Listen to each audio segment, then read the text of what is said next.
मौज से जियो, मस्ती से जियो, संग की तरह दहाड़ के जियो, गीदड़ों की तरह जीना छोड़ो।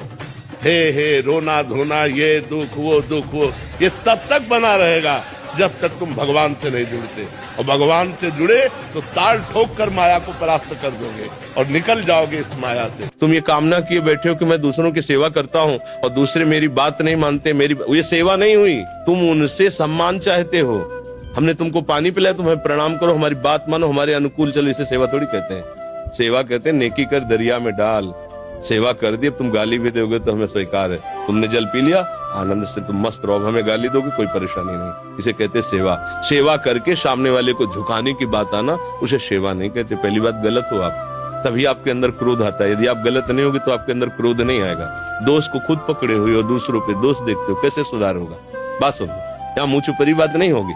तस्मात् शास्त्रम प्रमाणम ते कार्य कार्य व्यवस्थित हो। सही बात सुनने के लिए भी छाती में बल चाहिए। बोलने की तो बात जाने दो, सही बात सुनने के लिए हमारे अंदर बल चाहिए। अगर तुम इस बात को सुन ले, समझ गए, तो तुम गृहस्थ में रहते हुए भी महाशक्तिशाली बन सकते हो।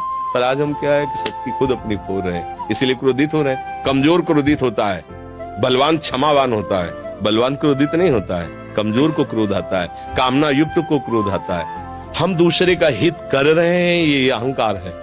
हम एक यंत्र हैं, भगवान यंत्री हैं, वो जैसा हमसे करवा रहे वैसा हो रहा है। हमें ये भावना रखनी है, हम करने लायक हैं। एक श्वास भी नहीं ले सकते इस तरह में, एक कदम नहीं चल सकते, फिर क्या होगा? तो बात समझिए, आपसे जो करवाया जा रहा है वो प्रभु श्री हरि कर रहे हैं।